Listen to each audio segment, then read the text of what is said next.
ఇక కళ్ళజోడు అవసరం లేదు. స్మార్ట్ విజన్ ఐ హాస్పిటల్లో ఎలాంటి ఐ సర్జరీకైనా 50% డిస్కౌంట్. ఆగస్టు 11 నుండి 19 వరకు మాత్రమే. నమస్తే, welcome to Suman TV. Corona తర్వాత అంతటి డేంజరస్ వైరస్ ఎంపాక్స్ రూపంలో ప్రపంచ మానవాళికి ముప్పుగా పరిగణమిస్తుందని WHO హెచ్చరికలు జారీ చేస్తుంది. ఏంటి ఈ మంకీపాక్స్ వైరస్? ఎందుకు ఇది అంత ప్రమాదకరం? దీన్ని ఏ రకంగా మనం గుర్తించాలి? ఎటువంటి ట్రీట్మెంట్స్ ఏమైనా మనకి అవైలబుల్ ఉన్నాయా? దీనికి సంబంధించి ఈ విషయాన్ని తెలియజేసేందుకు మనతో పాటు ఉన్నారు senior neuro surgeon doctor Ranganatham గారు. నమస్కారం సార్. నమస్కారం సార్. సో ఒక్కసారి కరోనా వైరస్ని చూసిన తర్వాత ప్రతి ఒక్కరు కూడా వైరస్ అనేసరికల్లా చాలా భయపడుతూ వస్తున్నారు. ఫస్ట్ ఎక్కడో ఎయిడ్స్ దగ్గర నుంచి స్టార్ట్ అయిన తర్వాత ఎబోలా అన్నారు, ఆ తర్వాత నిఫా వైరస్ మొన్న రీసెంట్గా వచ్చి కొంచెం కంగారు పుట్టించింది. ఇప్పుడు మంకీపాక్స్ రూపంలోని ఈ వైరస్ గురించి చెప్తున్నారు. ఏంటి ఇది అంత ప్రమాదకరమైనటువంటి వైరసా? ప్రమాదకరం అంటే ప్రమాదకరమే. అయితే ఒకటి అదృష్టం, ఇందులో నాణానికి రెండు వైపులు ఎలాగైతే కాయం ఉంటుందో భారతదేశానికి ఇంకా ప్రవేశం జరగలేదు అదృష్టవశాత్తు. అయితే ఎంతో దూరం లేదు, ఎందుకంటే పాకిస్తాన్ మన మిత్రుల పక్కనే పొరుగుదేశం వాళ్ళు ఆల్రెడీ ఒక కేసు నమోదైంది. ఆ వ్యక్తి ఎవరో ఆఫ్రికా నుంచి ప్రయాణం చేసి రావడం, లాహోర్లో దిగిన తర్వాత ఆయన జ్వరం రావడం గుర్తిస్తే అది.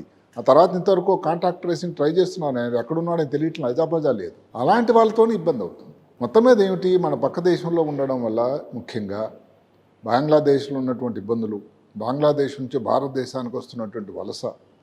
లక్కీగా బంగ్లాదేశ్లో కూడా కేసులు నమోదు కాలేదు. అయితే ఎంతెంత దూరం అండి, కొన్ని వందల కిలోమీటర్ల దూరం.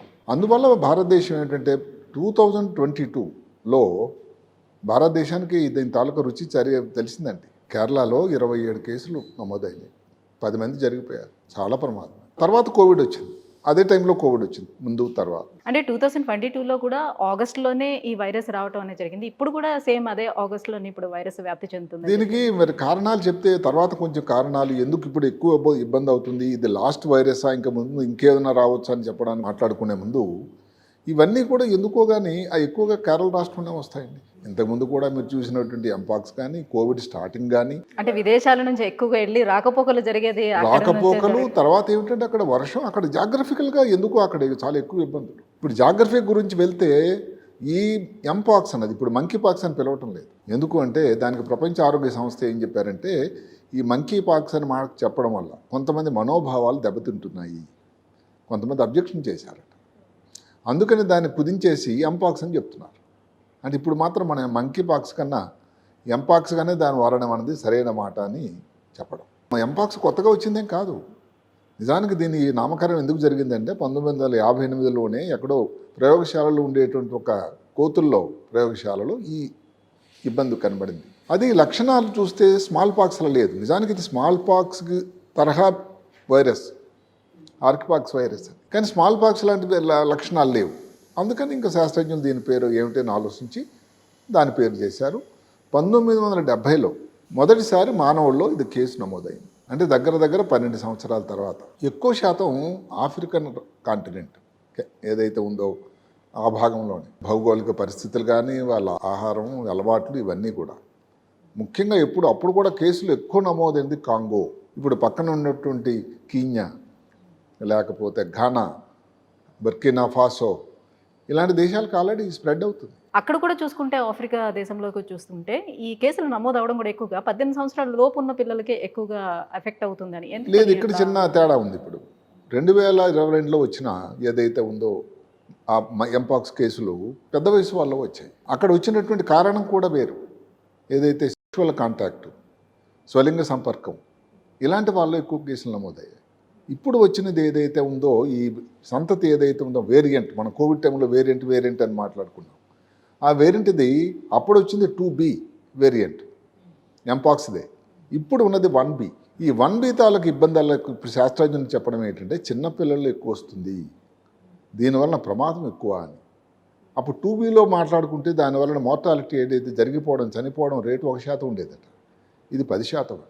అంటే ఇంకా ప్రమాదకరమే. అంటే అప్పుడు వేరియంట్కి ఇప్పుడు వేరియంట్కి లక్షణాల్లో ఏంటి డిఫరెన్స్? లక్షణాల్లో కూడా ఏమిటి, ఇవే దానికి తాలూకు పెద్దవాళ్ళు రావడం. అదే కాకుండా వాటి లక్షణాలు ఏదైతే ఉందో ఈ స్వలింగ సంపర్కంలో జెనటైల్స్ అంటాం, అక్కడ కానీ నోటులో కానీ లేకపోతే థ్రోట్లో కానీ ఈ బొబ్బలు లాంటివి వచ్చేవి. ఇప్పుడు అవి కొంచెం తక్కువ శాతం అయింది. ఇప్పుడు చేతుల్లో వస్తున్నాయి, కాళ్ళలో వస్తున్నాయి. అది కాకుండా మామూలు లక్షణాలు ఏది జలుబు, దగ్గు ఇలాగ రావడం, ఆ తర్వాత ఇవి గడ్డలు అంటాం, లింఫ్ నోడ్స్, లింఫెడినోపతి పెద్ద పెద్దగా అనిపించడం, విపరీతమైన వీక్నెస్, నిస్సత్తువ, కండరాల నొప్పులు, ఇవి ఇప్పటి లక్షణాలు.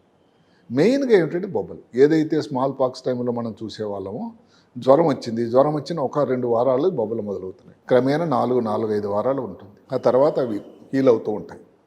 అది హీల్ అయిన తర్వాత చాలా దురదేస్తుందట. ఇది ఇప్పుడు కనబడుతున్నటువంటి లక్షణాలు. అదే కాకుండా దీనిలో ఈ ఇంట్రెస్ట్ రావడానికి కారణం ఏంటంటే 2023 నుంచి కూడా ఈ కాంగో మళ్ళీ ఇబ్బంది పెడుతుంది ఈ వ్యాధి. 2024 అంటే ఈ సంవత్సరం తాలూకా మొదటి నుంచి జనవరి నుంచి ఇప్పటి వరకు ఈ గత 8 నెలల్లో 18,000 కేసులు నమోదైనవి. 1,100 మంది జరిగిపోయారు. అక్కడితో ఆగలేదు. పక్కనే ఉన్నటువంటి స్వీడన్లో వచ్చింది, ఒక కేసు నమోదైంది, పాకిస్తాన్లో వచ్చింది. అంటే ఇలాగ వస్తున్నప్పుడు ఇంక రాకపోవడానికి ఆస్కారం లేదు అని కాదు. ఎంతవరకు అంటే దీనికి ముఖ్యత ఎంత గమనించారు భారతదేశం వాళ్ళంటే, కోవిడ్ తాలూకు ఎక్స్పీరియన్స్ అన్నది ఎట్టి పరిస్థితుల్లో కూడా మనం కాళ్ళ కింద కార్పెట్ లాగేయకూడదన్నటువంటి పరిస్థితి ఇప్పుడు గమనించి భారత ప్రధానమంత్రి ఒక మీటింగ్ని ఆయన కన్వీన్ చేసి దానికి నిర్వహించాడు ఒక 4 రోజుల క్రితం.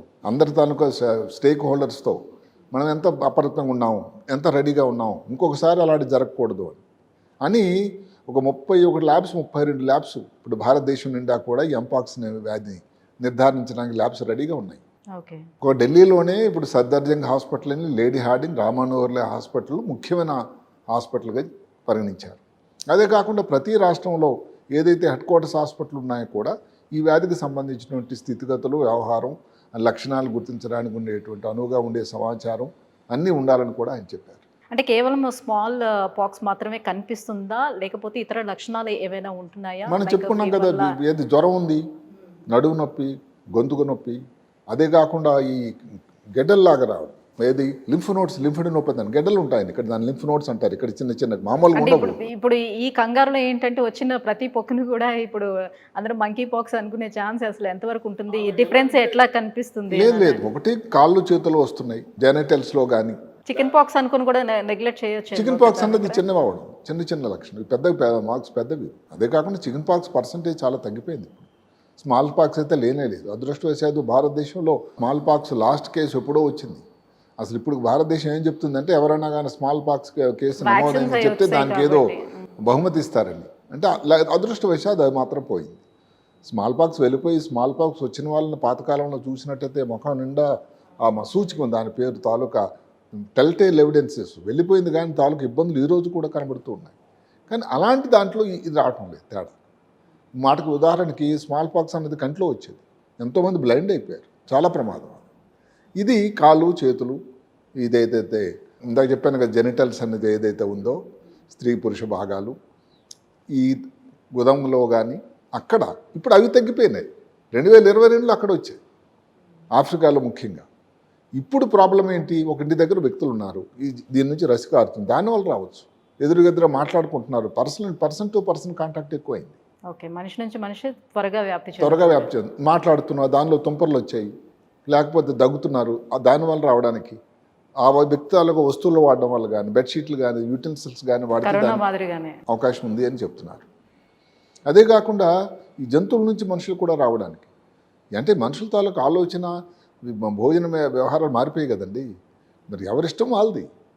ఆ మంకీ తాలూకా ఏ మాంసం, లేకపోతే రోడెంట్ ఎలుకల తాలూకా మాంసం సరిగ్గా కానీ ఉడకించకుండా చేసిన, లేదు ప్రమాదవశాత్తు ఈ ఎనిమల్స్ మనిషికి వచ్చి దాన్ని గీచేసిన, కరిచిన, దాని ద్వారా కూడా రావచ్చు. కారణాలు ఇందాక మనం అనుకున్నాం. ఎక్కడండి వాతావరణం మారిపోయింది కదండి, గ్లోబల్ ట్రావెల్ అయిపోయింది, ప్రపంచం ఒక చిన్న కుగ్రామం అయిపోయింది. ప్రతి వాళ్ళు ఇంకెక్కడెక్కడో ప్రయాణం చేస్తున్నారు. అది మంచిదే, సంతోషం. దానివల్ల భారతదేశం తాలూకు ఆర్థిక పరిస్థితి ఎక్కడుందండి ఈ రోజున? 5వ స్థానం, దగ్గరలో 3వ స్థానానికి వెళ్తుందని, మంచిదే. దాని ఇబ్బందులు కూడా ఉన్నాయి. మరి దీనికి వ్యాక్సిన్ అనేది సిద్ధం చేస్తున్నారా? ఆల్రెడీ వచ్చిందా, లేకపోతే వ్యాక్సిన్? దీనికి 2-3 రకాల వ్యాక్సిన్లు ఉన్నాయి. LC16 అని, ఓమ్నీపాక్స్ వ్యాక్ అని ఉంది. అయితే ఇంకా భారతదేశంలో అది తయారు అంటే దానికి ఇంకా అవైలబిలిటీ లేదు అని ఉన్న సమాచారం. 2 రకాల ట్యాబ్లెట్స్ ఉన్నాయి. ఏది స్మాల్ పాక్స్ రోజుల నుంచి ఉన్నటువంటి గోళీలు, ఒక రకం గోళీ, టికో బిమారెట్ అని గోళీ ఉంది, సిబోఫివర్ అని. అలాంటిది వాడినట్టయితే పర్వాలేదని. ప్రాబ్లం వల్ల ఎక్కడ ఏమిటంటే, ఏదైతే కోవిడ్ టైంలో ఉండేటువంటి అంత తయారీ, అంత ఇబ్బంది లేదు కాబట్టి ప్రజలు దాని మీద దృష్టి పెట్టలేదు. ఇక్కడ ఒక్కొక్క మాట చెప్తాను మీకు. 1970 నుంచి కూడా ఆఫ్రికా ఖండాన్ని ఇది ఇబ్బంది పెడుతుందే. మరి 2022 వరకు దీని గురించి జరగాల్సిన రీసెర్చ్ కానీ, ఆలోచన ఎందుకు జరగలేదు, ఇక్కడే తేడా ఉంది. అంటే ఎకనామిక్స్ ఆఫ్ మంకీ పాక్స్ అని ఒక మాట వచ్చింది, ఎక్కడో చదివాను నేను. ఇది ఎలా ఉంది, ఎవరింట్లో అగ్గి ఉందండి ప్రమాదం, మనకి వచ్చినప్పుడు చూసుకుందామని అనేటువంటి ఆలోచన వచ్చేసింది. ఎక్కడో చిన్న మారుమూల రూరల్ ఏరియా ఎక్కడో ఆఫ్రికాలో ఉంది, ఇది సంపన్న దేశాలకు వ్యాప్తి చెందలేదు, చూసుకుందాం. అప్పుడు ఆఫ్రికా నుంచి అక్కడ శాస్త్రవేత్తలు వాళ్ళందరూ ఎంతోమంది మొరపెట్టుకున్నారు, అయ్యా ఇది పెద్ద ప్రాబ్లం అయింది, మీరందరూ దీని మీద దృష్టి పెట్టండి, దీని రీసెర్చ్ కోసం ఫండ్స్ ఇవ్వండి, దానికోసం వ్యాక్సిన్ తయారు చేయడానికి ఇప్పటి నుంచే అందరూ సిద్ధం కండి అని. ఎవరు దాన్ని పట్టించుకోలేదు. 2022లో ఎందుకు మిగతా దేశాలకు కూడా రావడం వల్ల అప్పుడు దాని అమ్మో ఇక్కడ కూడా ప్రమాదం ఉంది కాదు, ఇప్పుడు తప్పదు అని అందరూ దాన్ని మేల్కొన్నారు.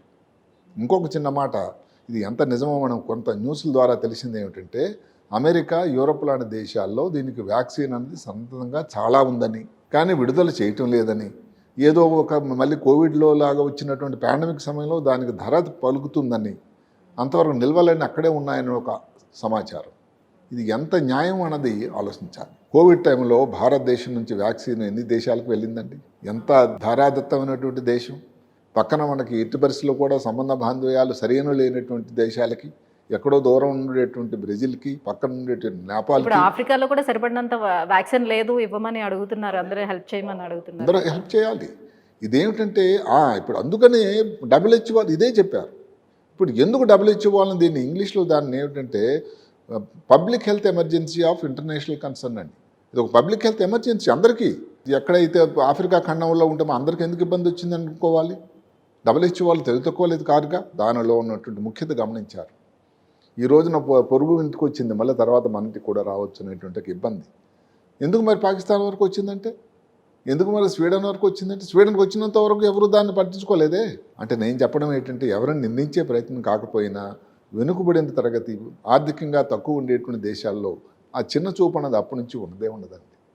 వాళ్ళు నిజంగా వాళ్ళు ఎంతో మొరపెట్టుకున్నారట ఈ సంపన్న దేశాలకి, ఇక్కడ వచ్చి రీసెర్చ్ చేయండి, ఇక్కడ మాకు ఒక ఇబ్బంది ఉంది, దాని పేరు ఎంపాక్స్, ఎంతోమంది చనిపోతున్నారు, ఆ తర్వాత మిగతా దేశాలకు వ్యాప్తి చెందొచ్చు అని చెప్పినా కూడా 2022 అంటే 60 సంవత్సరాల వరకు. ఇంకొక మాట, ఒక్క 2022లోనే 60 సంవత్సరాల నాడు ఇవ్వనటువంటి ఫండ్స్కి డబుల్గా ఫండ్స్ విడుదల చేశారట చేయడానికి.